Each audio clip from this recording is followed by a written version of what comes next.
Very good afternoon, my dear students. How are you all? Hope all of you are doing good, right? Yes, today we are going to learn about the civics first lesson, that is the legislature.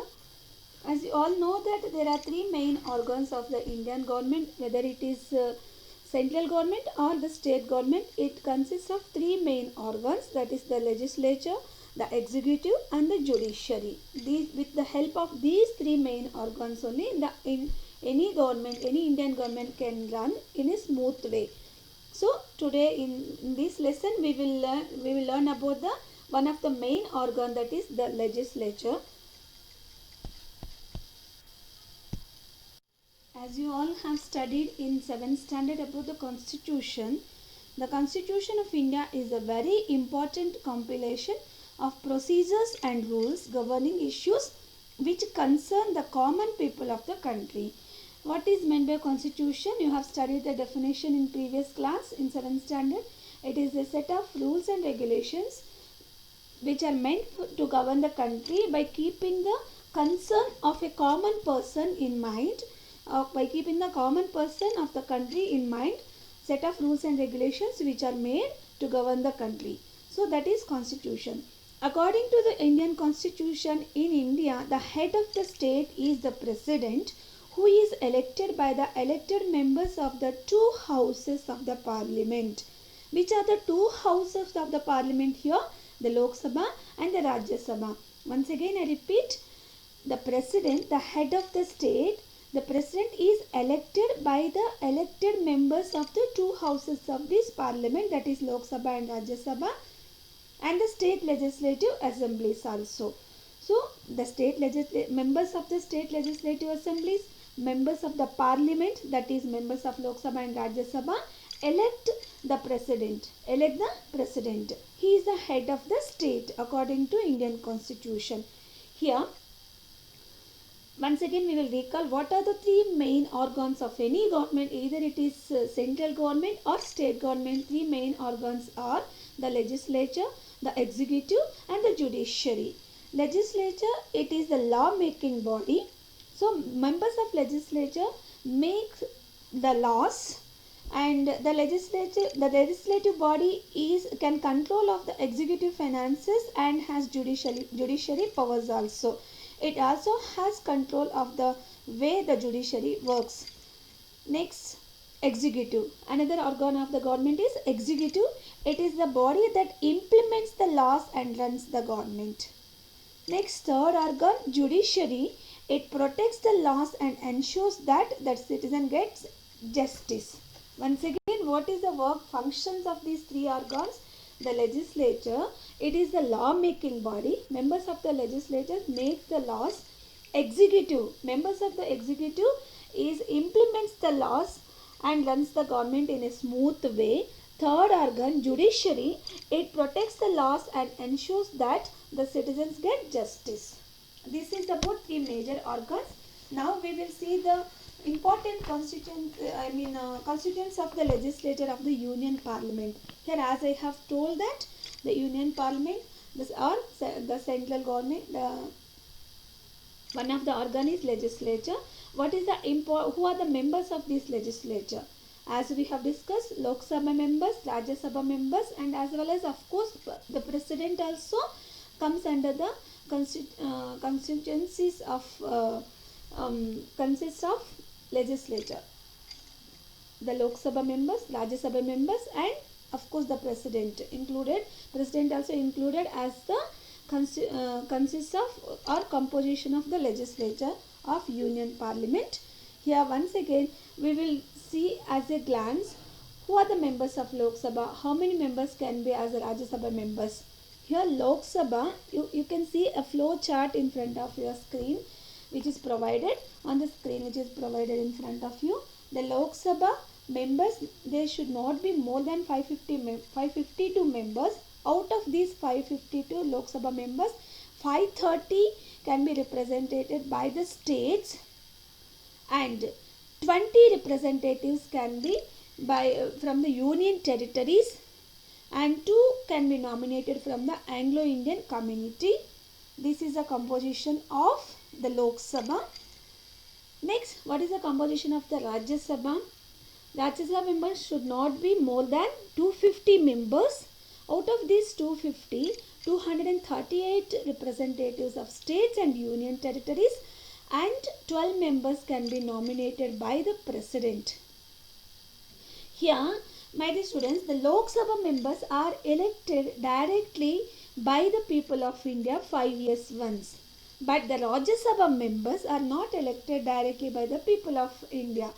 These people, Rajya Sabha members, are the members from the elected members from the state legislative assemblies. Once again, I repeat, I'll explain. The Lok Sabha members, these 550 members can be elected by the people of India directly through direct elections. But Rajya Sabha members cannot be elected through direct elections. They are elected from the elected members of the state legislative assemblies. Okay. More detail about this we will learn further in this chapter only.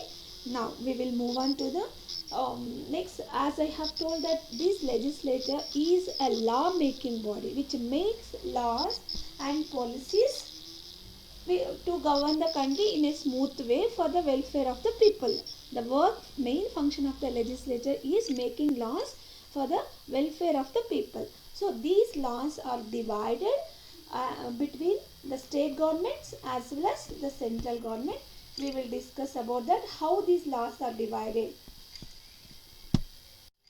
These laws or powers have been divided amongst the central government that is union government, as well as between the state governments. Division of powers between the center and the states. Let us see. The legislative powers have been divided between the union and the states. Subjects have been listed under 3 legislative lists. Here, these powers are laws which can be made for the welfare of the people to run in a smooth way by the government. These laws have been divided between the states and central government. So union list, some of the as union list, state list and concurrence list. The laws can come under union list. Some laws can come under union list, that is which are made by the central government, and some laws can be comes under the state list, that is which can be made by the state government, and some laws can comes under concurrent list, that is which can be made by both together central and state. Here we will see more detail. The union list it contains matters over which only the center can make laws. Union list means the laws which can be made laws, only the central government make laws. That is, for example, defense, citizenship, railways, finance, elections, election commission, foreign affairs, etc. So next, state list. It contains matters over which only the states can make laws. Example, public health, hospitals, dispensaries, agriculture, education and research, fisheries, water supply, irrigation, then markets and fairs, land revenues, relation between landlords and tenants. Related to these matters can be made laws only by the state government. Next, concurrent list. Some laws can be made by both together, the center and states. For example, it contains matters over which both the center and the states can make laws. Here the very important key word is can make laws. Please underline, my dear students. When you are answering the questions, you will neglect the important keyword. Union list you will mention, state list you will mention, concurrent list you will mention. Just as your wish you will write, blunder answers you will give. Here this list is related to making laws. The important function of the legislature is making laws. So the word is making laws. So that you have to mention everywhere. Other words, if they are missing also, no issues, you will get marks. But make laws, it can make laws. That is very important keyword. Anyhow, concurrent list, it contains matters over which both the center and the state can make laws. For example, education, factories, trade unions, electricity, then prevention of cruelty to animals, prevention of cruelty to animals, forests, population control, etc. Next, the composition of the legislature. Who is composed? Here, the union legislature, which is also called as the parliament, which is responsible for making laws in the country, consists of two houses. What is the main composition? Who are the members of the state legislature? Already I have explained that the which is responsible for making laws in the country consists of two houses, the Lok Sabha and or the lower house, and the Rajya Sabha or the upper house, where members meet. The president of the country functions as a very important link between the two houses. Here, once again, what is the composition means you will have to write the union legislature, also called the parliament, which is responsible for making laws in the country, consists of two houses. The Lok Sabha or this is a composition, very important. The composition of the legislature consists of two houses, members of the two houses, that is the Lok Sabha and the Rajya Sabha, as well as the president of the country function as a very important link between these two houses. So we can say he is also a part of legislature. Next, now we will see about the Lok Sabha, its composition again. Who are the members of the Lok Sabha, how they are elected, what is the eligibility and tenure to become as a member of Lok Sabha, all these things. The Lok Sabha are House of the People, is the lower house of the parliament. People directly elect members of Lok Sabha from approximately 543 constituencies all over the country. That means in India at present we have 543 constituencies. As I have already mentioned, 5 years once the people of India directly elect the Lok Sabha members. So from all 543 constituencies they will be elected depending on the population. Each state has a fixed number of constituencies for the Lok Sabha. So if particular state has more population, there will be more number of constituencies. For example, Uttar Pradesh, it is a very big state, so that more populated state, so it will have more number of constituencies. If you take Goa or Sikkim, since they are smaller states, they will have less number of constituencies. Depending on its population, each state has a fixed number of constituencies for the Lok Sabha.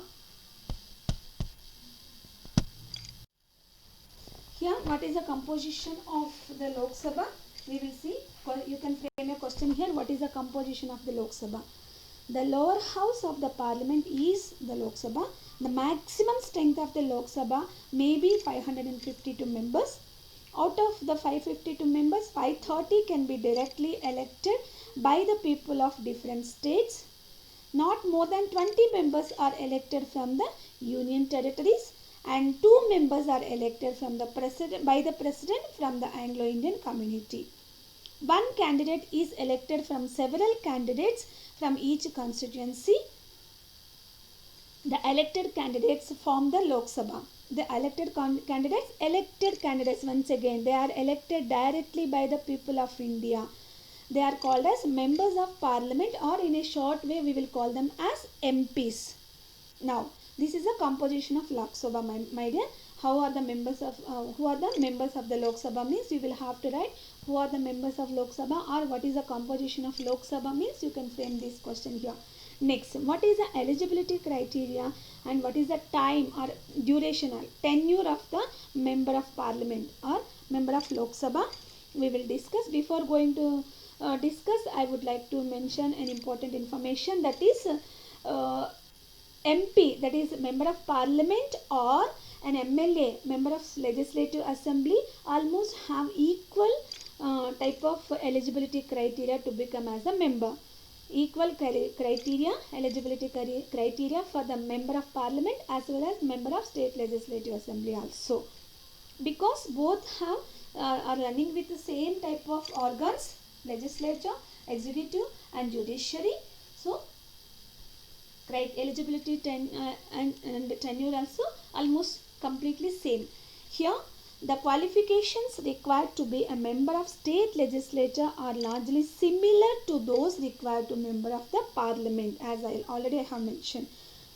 To become an MP or an MLA, a person must be a citizen of India and should be a registered voter and mentally sound.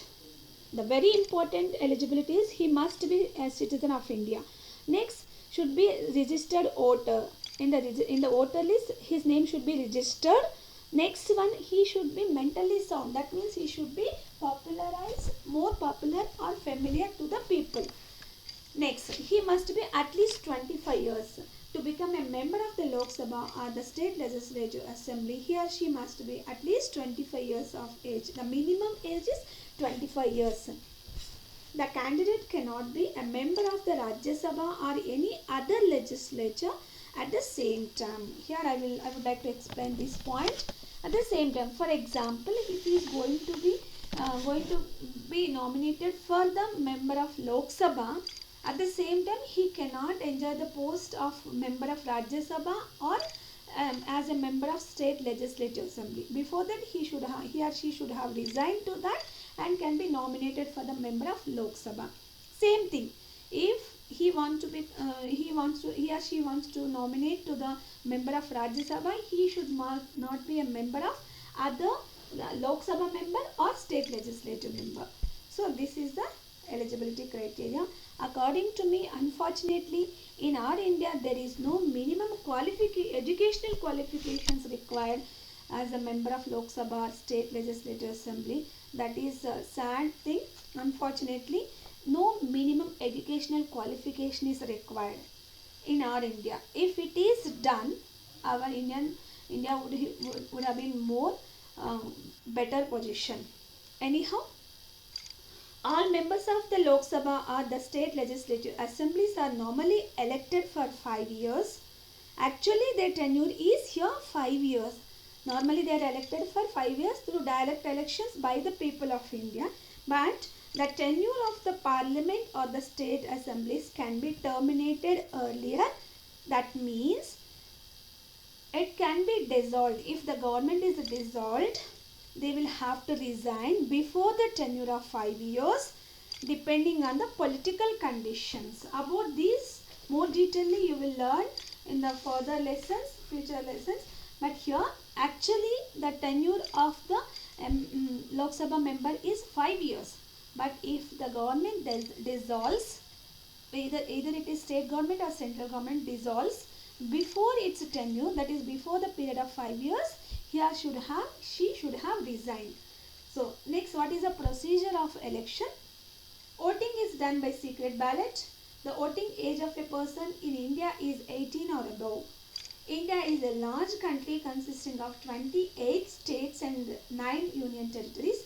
We have a parliament where people are represented from all over the country. In each state, there is a legislative assembly where only people from that particular state are represented. So, procedure for the procedure for election, also same procedure for state legislatures, also same procedure. Voting is done by secret ballot and minimum voting age of a person in India is 18 years. Next, after 5 years, after general elections which are conducted 5 years once, soon after the general elections, who have been elected from the elected members, among themselves they will elect as one person as their speaker. He or she is the presiding officer of the Lok Sabha. The speaker, Lok Sabha speaker, as their head, they elect among themselves from the elected members. Soon after the elections, for the first time meeting, when they meet after the elections, among themselves they will elect as their head as the speaker. The speaker is the presiding officer of the Lok Sabha who maintains order within the house and supervises the work of the house. He or she elected from the members of the Lok Sabha. As I have told that soon after the election, general elections, these 45 or 552 members, amongst themselves only one member as their head or as the speaker, they elect them among themselves. That person maintains the order as well as discipline, as well as supervises the work of the house. One person should be there, right, to maintain discipline as well as order and supervise the work of all these members. One person should be there. So he or she is elected from the members of the Lok Sabha. The speaker may cast his or her vote only in case of a tie at the end of a debate. Here, these legislative Lok Sabha members, 545 or 552, whatever it may be the member, they come from different political parties. They are elected from different political parties. Most of the time there will be debates in the Lok Sabha, in the house of lower house, in the Lok Sabha. Such cases, the speaker maintains, as I have told, he maintains law, discipline and order, as well as looks after the working of the members of these all these Lok Sabha members. At the same time, if any debate is done between the ruling party members as well as opposition party members, during such cases he cannot cast his vote until and unless there is a tie between the debate. So both votes have come equal number. In such cases, speaker can cast his or her vote to decide finally to decide the debate. If there is equal number in a debate and which is related to any debate, if voting is done equally, in such case speaker also can involve in to give his opinion and cast his vote. Until and unless just his work is to supervise the functioning of the house as well as to maintain discipline and order of the house. At present, 17th Lok Sabha speaker is Om Birla. Please note down, my dear students.